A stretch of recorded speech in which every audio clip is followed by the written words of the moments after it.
What's up, guys? So today, I am in the house. As of right now, it's still kind of early, so I am in the house, but I am going to get out a little bit later because I got some business to take care of. So I am going to get out here a little bit later, but I wanted to record this video before I stepped out. But guys, before I get into the video, man, shout out to all this natural light. And one of the reasons why it's so bright right now is because we had to, we took down our curtains over here and over there because my wife is looking to change the curtains out. So we took the curtains down, and also even on the balcony, we had curtains over the balcony door, but I'm not gonna turn that around for you so you can see it, but we did take that down. But that's why it's all this natural light. And I love when I walk down in the mornings. Well, let me not say walk down in the morning, because when I get up, it's always typically still dark. But in the morning times, I like the natural light. So shout out to all the natural light. But let's get into the video. So typically after my morning ritual, what I do is I go to my YouTube channels, all our YouTube channels, and I just check out the analytics. Or we look at the analytics. We look at all the comments, and I was noticing some of the same comments I've been getting, especially lately. I've been getting some of the same comments on my channel, people asking questions that personally I thought people already knew. So I said, hey, let me just go ahead and make a video about a few things, a few recent things that people have been asking me lately on my channel. So the first one is, people have been asking, do you need a visa to travel to the Dominican Republic? And the answer to that is no, you don't need a visa to travel to the Dominican Republic if you're a US citizen. I'm not sure why people don't know this. All you gotta do is Google it. I'm sure it'll come up. All you need is a passport. Number two, do you need citizenship to live in the Dominican Republic? And the answer to that is absolutely not. You do not need citizenship to live in the Dominican Republic. You also do not need residency to live in the Dominican Republic, if that's your next question. You can actually live here without that. However, I don't promote that. I recommend if you do come here, at some point you want to apply for residency. Now, some people, they've been here, 5, 10, 20, 30, 40 years and don't have a residency, and they're not citizens. Obviously, if people are staying here that long, they're not really enforcing it. However, I just don't promote it because I don't know if it's right or if it's wrong. All I know is some people do it and some people don't. Now, there are things in place for people who come here who overstay their visa. Now, you automatically get a tourist visa once you enter the country, and it's for 30 days. After those 30 days are up, you're no longer on a visa. You are considered here. I know it sounds bad, but you're considered being here illegally. But again, they don't enforce it because they have something in place that says if you do not leave within your 30 days, once you get to the airport, you're gonna pay a exit tax. It starts from like 31 days up into 90 days, you pay X amount, and then from there to there, you pay another amount. And I'll put, I think I have a graphic, I'll put it here on the screen, let you guys see. That way you understand how much you'll have to pay when you leave if you overstay your visa. Now, I've overstayed in the past for about a year because typically I go back to the US at least once a year. And I had to pay about maybe $160, $70 just to leave the airport. And that was it. I just went there. They said, go over there, pay your exit tax, and you're good. And that's what I did. But recently I decided I wanted to get residency. So I've already applied for my residency. I've already received my visa, and my paperwork is right now in the process of me receiving my visa. So, and one of the reasons why I wanted to do that is because I do drive here.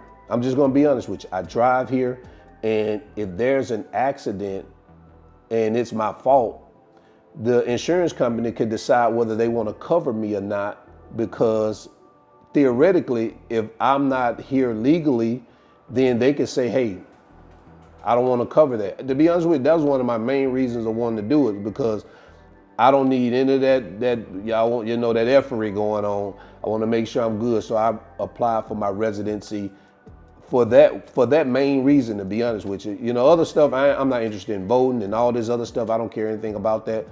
But that was one of the main reasons. So, and the next question someone asked me, they asked me, what are the requirements to move to Dominican Republic? And to be honest with you, I don't even know what that means. But my response to that is the only requirement you need is a heartbeat. So as long as your heart beat, man, you can move to the Dominican Republic. I ain't gonna even say you need no money, because you don't even need no money. If you can get somebody to buy you a ticket to get here, you don't need money to come here. You just need to make sure your heart beat where you can get on the plane and get off the plane. So, but in all seriousness, I think what they're probably asking is, do you need a passport, or do you need residency, or do you need any type of other documentation to actually move here? And the answer to that is, no. I just mentioned you don't need residency, and you don't need a visa. Only thing you need is your passport, and you can come to the Dominican Republic. Another question someone asked is, they asked, how is the credit? How does credit work over there? Now, credit works a little bit different than how it works in the States. There are not to my knowledge, I got a lot of Dominicans that watch the channel. They can, I stand to be corrected, but I don't think they have reporting credit agencies like we have, like TransUnion, Equifax, and Experian. I don't think they have that, but they do have a credit system. And here, what I've been told, the way you build credit is similar to the United States. Like, when you go and buy your car, you're building credit. Or if you go finance something from Rent-A-Center or places like that, you build credit. And that's typically how you build credit here too. You can build it through, buying a car, or you could start building it through, like we did when we first came here, we bought new ACs for our place. Well, we bought 2. And we financed them all. And that was just because we wanted to build credit with the bank and that credit company that was financing it for us. I mean, we could have actually, paid cash for it, but we just wanted to start building our credit. So credit typically works the same here. And they also like to see money flowing in and out of your account. So they like to see deposits. They like to see transactions. They like to see movement. That right there lets them know that you have, something going on. They want to see money coming in. They want to see money just moving around. So if you want to get your credit together here, that's a way to do it. Another question is, which I think is probably the most legitimate one of all of them, and not saying none of them are legitimate, but people want to know how the healthcare works here. And healthcare works pretty much the same. I mean, you get insurance through an insurance company. They have monthly premiums that you have to pay. And then there are co-pays when you seek treatment or anything like that. So it's similar, but not exactly, because when you do dental is different. You pay dental out of your pocket.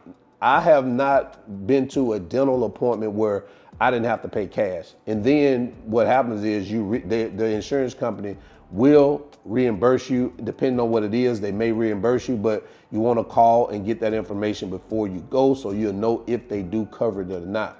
Now, people also ask, is the health insurance good here? Now, that's one thing that I can't say 100% whether it's like the best or the top of the top, because I don't have those particular ailments, nor do I know anyone that has those really complicated or complex ailments to say whether it's good or not. But I can say that for me, the general healthcare here is great. If you're going for general things, checkups, broken bones, diabetic, blood pressure, to get sewed up, things like that, I think it's great. When I say complex or ailments like that, I don't know, if you need brain surgery or open heart surgery, or you need to have a kidney removed or anything like that, or dialysis. I don't know. You know what I'm saying? I don't know. I can say this though.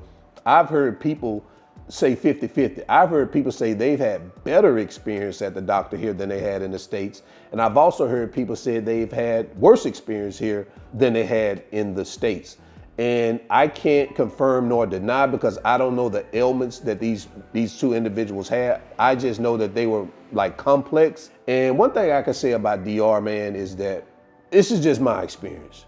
Consistency is not always the path here. You know, you could be at one place and it could be really, really good, and you go to another place and it's horrible. And it could be the same branch, the same brand, the same product, and things like that. It's just, I don't know. It's just consistency just doesn't follow. So that could be the case. Like in the United States, most of the time there's going to be some consistency across the board in things that you do in terms of in terms of healthcare. You know, you're going to have a consistent outcome. Here, it's not always like that. So once you find a place that gives you great service and things like that, you want to stick with them, because you can go to another place and they may give you the same thing and the service can be totally different. And I know people say, well, that's the same in the States. Yeah, it can be the same in the States, but what I'm saying is more consistent over there. It's not a surprise that things here can be inconsistent, just jumping to the next place. The only thing that I've seen that's consistent across the board here are barbers. Most of the barbers are consistent across the board. You can get your nice haircut anywhere here. That's probably the only thing that I can say is probably really, really consistent here. I hope I said that right, but that's just my experience. The next question someone asked me, they say, man, do they have grocery stores here? Man, what do you mean do they have grocery stores here? Of course they got grocery stores here. Man, they have better grocery stores here than some places in the US or some places around the world. There are really good grocery stores here. I like the grocery stores here because most, if not all, of the fruits and vegetables are fresh, straight off the farm, man. None of those chemicals and GMOs that we have in the United States. But yeah, they have really high-end grocery stores here. One of my favorites is, I mention it all the time, Supermercado Nacional. That's my favorite grocery store. Especially being American, you can find some American brands in there. I just like Supermercado Nacional. So yes, there are grocery stores here. Another question people ask me about, they ask me about filing taxes. You know, do I have to file, or do you have to file taxes when living here in the Dominican Republic? And my answer to that, if you're being paid by an American company, yes, you have to file taxes. They're still reporting that they're paying you. So yeah, you can't get away from that. You're gonna have to pay taxes. So I pay my taxes the same way, no different. Contact my tax accountant or tax person over there. Hey, I got my taxes, send them my W-2s, they file them. Now there's another thing. I take that back when I said that was one of the main things why I wanted to be a residency. The second reason, and this probably should have been the first reason, but now this is the second reason, is because they have what they call foreign earned income, blah, blah, blah. I can't think of the name. It's FEI something. If you are a resident living in a foreign country for over 350 days a year, you get to earn up to $100,000 or $120,000 without being taxed. So that was another reason why I wanted to get my residency, so I can qualify for that. People think that you can qualify for that just by moving out of the country. It doesn't work that way. In that case, a lot of people will do that. No, you have to become a residency, or you have to be a citizen of that country, and you have to live there at least 350 days out of the year. And I qualify for that in terms of living. Now, I don't have my residency yet, but once I get it, I'm going to be using that to file my taxes. So yes, you do have to file taxes. The short answer, just do it the same. As long as you're getting paid by an American company, you have to pay your taxes, or Uncle Sam is coming to get you. The next question I get asked is, people ask me, how much do I need to move there? Now, this is a very subjective question and a subjective answer, because it all depends on the person, depending on where you live, where you're gonna live, your lifestyle, all the things that you need to make your life comfortable. It just really depends. I think if I just say something off the top of my head, you probably can do it for $5,000, get started. And like I said, I haven't wrote any of this down. If I'm wrong, then I'm wrong. I would just say, and when I say 5,000, I mean, if you're getting an apartment for like $1,000, and then it also depends on how much your plane ticket is. So I may be wrong, but start at $5,000. And the next question someone asked me is, can you open up a bank account there being a foreigner? And the answer to that is yes, you definitely can open up a bank account. Make sure that you open the bank account while you're here within the 30 days of your visa, because if you overstay your visa, they won't let you open up a bank account. They're going to consider you at that point not being here legal because you've overstayed your visa, so you can't open up a bank account. So if you come here and you want to open up a bank account, open it, start the process when you first get here. It typically takes about 7 to 10 days. They say about 4 to 7 days or 4 to 5 days. Not Dominicans, it takes a little bit longer than that. Each bank is going to ask you for different requirements in terms for you to open it. So you'll just need to contact the bank that you want to open your bank account with and ask them what they need. My bank that I use for my personal account is Banco Santa Cruz. For my personal account for myself, my wife has a personal account. She uses Banreservas. We also have a joint account where we use BHD Leon. And for our business account, we use Scotiabank. So we have 4 different banks here that we use, and they all ask for different things. So yes, you can open a bank account as a foreigner here, and you can also open those bank accounts in pesos or dollars. So if you want to open it up in dollars, you can. If you want to open it up in pesos, you can. Typically, on average, to open it up in dollars is $500. To open it up, $500 US. And typically, if it's pesos, it's about 2,000 pesos, which is about $40, some on average. But again, different banks, different requirements, but on average is what you need to open up a bank account here. The next one people ask is, what can I do to make money while living here? And guys, I'm gonna tell you, I don't recommend anybody coming here working to earn money to take care of themselves. The wages are low and it can be difficult. Now, I'm not saying it can't be done or that it's impossible, because obviously millions of people do it. And I personally know Americans that live here that work locally here in the Dominican Republic. But of course, you're going to live in some of the normal Dominican areas because of the salary. I mean, it's just that, it's just that simple. If you're an American and you want to come here and work, I would say that some of the jobs that may hire you are call centers, being a teacher, an English teacher, and also at hotels. You could probably make around $1,000 or more a month, or between $800 on up per month doing some of those jobs, depending on the job, the position. I know some people work in call center, they make $1,300 a month. I don't recommend people leaving the rat race in the United States and coming here and getting into a rat race here. I know people may say, is a rat race here? Man, listen, it's a rat race everywhere. It's just their own specific rat race. Dominican Republic has a rat race. It may not be as demanding as the United States rat race, but they have a rat race too. Their people are in the rat race. For me, I don't work locally, so I'm not in that rat race. I work remotely. So for me, I don't have to get up and get out into all that in order to earn income. But yeah, don't think that when you move to another country, you're out of the rat race, especially if you're trying to work in that country. Every country got their own rat race. The people are there obviously are working, so they're in some type of rat race. Again, it's not as demanding as the United States probably, because we don't go 24 hours a day.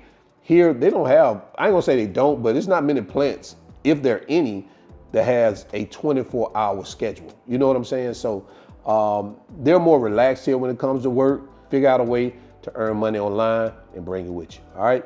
The last one is, and I think this one is so funny, I get tickled, every time I read it, and I've read it more than twice, maybe more than 3 times.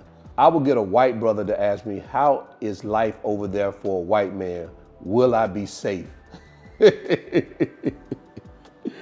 Listen, if a white man has to ask a black man if he's gonna feel safe somewhere, I know I'm in the right place.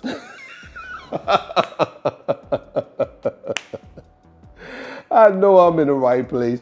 Hey, listen, if you don't have a sense of humor and you get mad because I said that, well, I don't even care, because it's funny, man. I don't have a problem with my white brothers and sisters, man. Hey, y'all come on over if that's what y'all want to do. It's totally up to y'all, of course, but in terms of your safety, man, you'll be just fine. That's one of the reasons why I enjoy living here, because I feel safe. in the country. I feel safe moving around. And whether you're white, whether you're black, whether you're purple, you're green, brown, yellow, doesn't matter, man. You're gonna be fine. Nobody's gonna be looking at you any type of way. And I know people gonna get in the comments and say, but if you, shut up. Shut up. So anyway, guys, so those are some of the questions that I've recently been getting asked, and I just wanted to address them here. So if I didn't answer your questions and you have one, leave it in the comment section below. And until then, remember, always keep your goals at the forefront of your mind. Always live in the present, because that's the only way you're going to live your best life. And I'm out. Peace. Je begon aan mijn best life, yeah.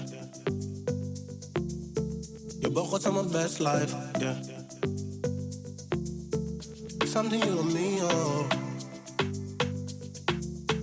Je begon aan mijn best life, yeah. Jumping, flexing,